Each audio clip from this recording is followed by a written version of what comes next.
after tying on some gear, I'm ready to go. I should have had the camera on a minute ago. So I tried to climb down the hill right here. I come on down, and all that ended up happening is I ended up taking a tumble like Homer Simpson did when he went off that cliff.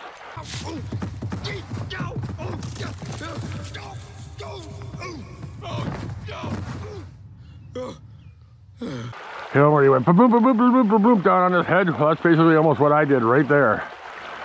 So I stopped, came over here, tied on my gear on the opposite side of the creek.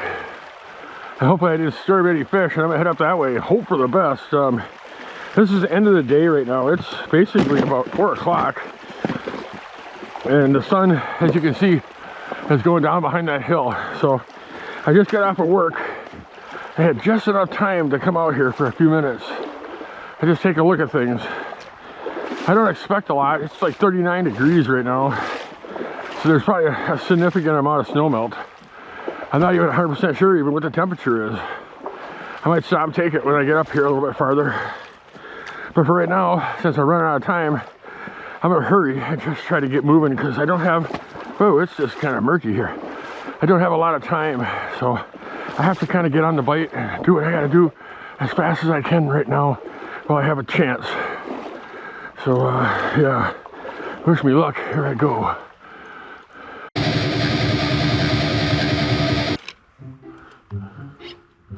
What happened here? It fell off. Gosh darn it. It did. It fell off the pole. Oh no, and it's really swampy. I can see it too, but I don't know if I can get it. We're gonna try here. Gosh darn it, man. This is really muddy. I don't know if I can get through there. I'm up to my knees in the mud right now. I can see the spinner right there, visibly perfect. But I can't get anywhere near it. And right now I got a super knot around the tip of my pole. So for me, the only thing to do is to try to turn around here without falling in. But you know how that goes. Oh, darn it. All right, 1, 2, 3, oh, pull. All right, get my foot out. All right, we're just gonna go with the gold, and I guess I'm sacrificing that guy because I'm not going in there.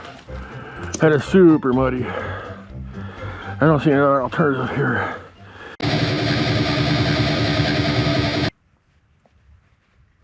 Too many bends in it. This is a weird bend on this hook. Weird bend. There we go. Maybe it'll work. I don't know. I'll find out here in a minute, huh? All right, otherwise we have to change out again. I don't want to change out. I'm getting too close to time not to be able to be here anymore.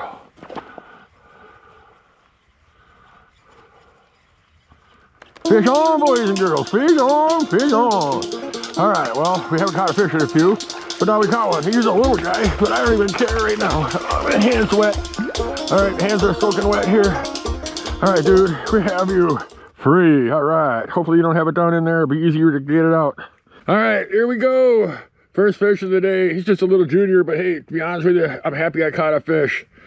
All right, we're gonna get him go over here.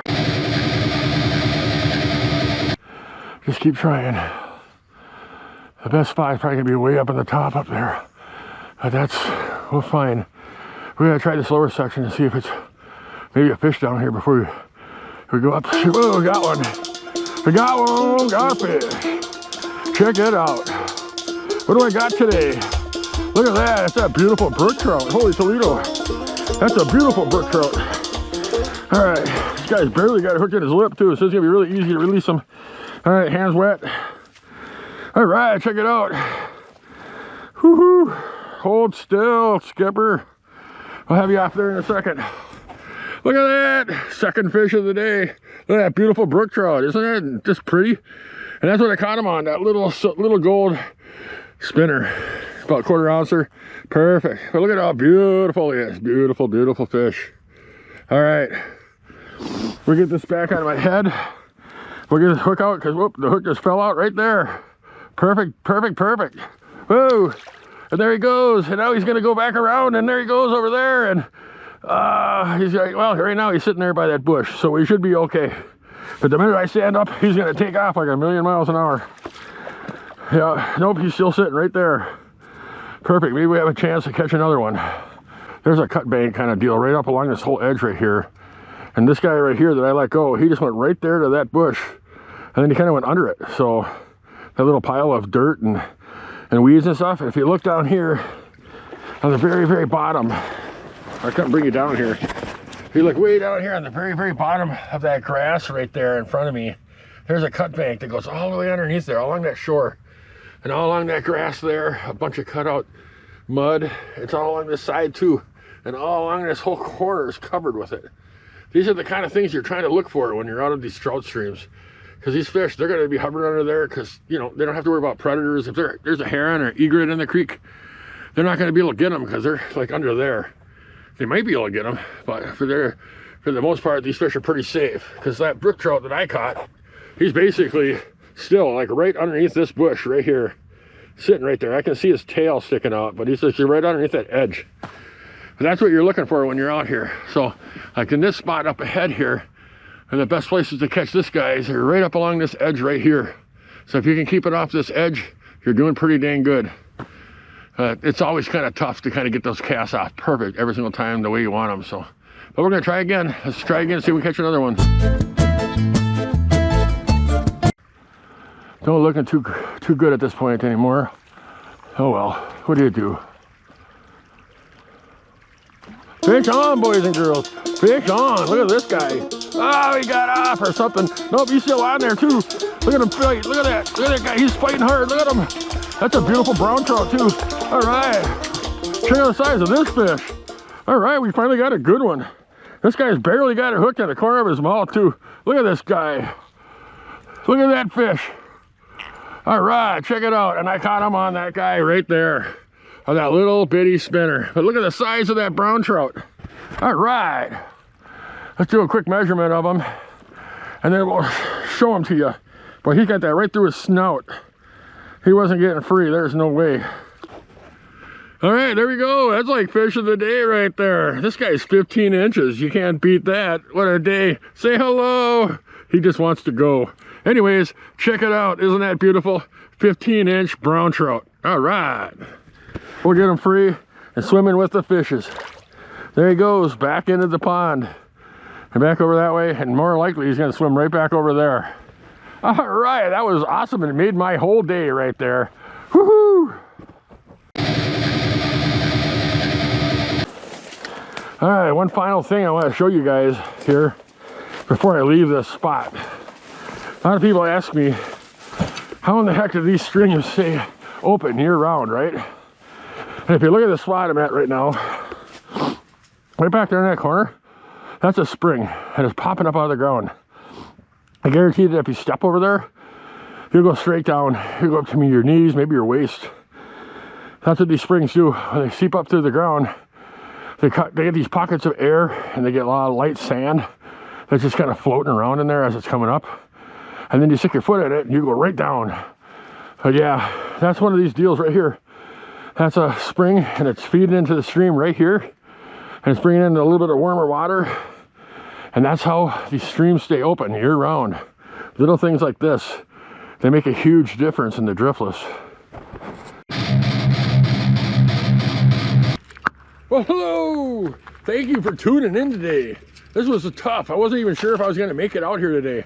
I got off of work and all I can think about is, do I have enough time to get to the stream? I'm looking at the different apps on my phone and then the time, and I'm thinking, is it even going to be possible to catch a fish? The way things are going right now is so warm outside that all the snow is melting on the banks, and the ice that's on the side of the banks is melting too. And it's melting into the stream and making it colder. I did a temperature check on the way up, and it did work out pretty good. It said I was at 39 degrees, so I don't know if that was correct or not, but it sure looked like it was. Anyways, that's what it said on the thermometer, so I'll take it. The air temperature right now, well, I don't know what it is exactly right now, but when I got here, it was 39, like near 40 degrees, so it was getting up there. This whole week has just been weird. Last week it was sub-zero, and it was terrible. And then this week here, it's all in like the 30s, 40s, and even 50s. Go figure that one out.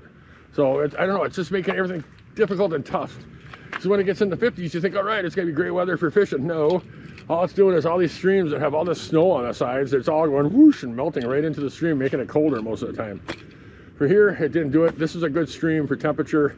There's a lot of springs on this stream, and it makes it like, you know, a lot warmer. And it makes it more successful for fishing, especially this upper section of this stream. The lower section is frozen. It's terrible, and it is what it is. It's winter time. What do you expect? But anyways, I just wanted to say thank you for tuning in. I made it off of work in time. I made it here. I got off work. I was looking at that time, and I looked at my phone, and I was thinking, we're looking at the temperature and stuff and see if it was going to work out. And I figured, you know what, heck with it. Let's just go. And here I am. I made it. I can't believe that I made it. It's actually getting dark, and I actually made that whole section through there. And here I am. So anyways, there's going to be a head over here. There's going to be a playlist over here. Go check out that tips, tricks, and techniques of places I fish in the driftless. Places that I go, things that I do, fish that I catch. 15-inch brown trout. That's a pretty nice one for the start out of the year. Boy, that was fantastic. Oh, by the way, if you're wondering why you're not seeing any outros from me for a long time now, is that last year I got a tooth knocked out. And I was just trying to go through all these different things, trying to figure out if I wanted surgery to get it fixed, or I want to do this, I want to do that to get the thing replaced. I had to work, do everything else with that hole in there for almost a year. And now it's fixed. Yay, I got a tooth. No hole anymore in my mouth. So it works out a lot better. So I'm more interested in doing outros right now where you can look at me. Because before, what the heck, you couldn't look at me because I had a big hole and I didn't want you looking at me. So that's why you wonder for a whole year, you're going, geez, I haven't seen an outro and I haven't seen his face. Well, that's part of the reason why. Teeth missing. I ain't gonna put up a video with a tooth hole in there. Well, anyways, I'm rambling. I gotta go. Again, head, playlist, and I'll talk to you on the next episode. Thank you for tuning in. I appreciate it. I appreciate all you new subscribers and you old ones. Keep tuning in and keep watching. I'll keep putting out the content. Talk to you later.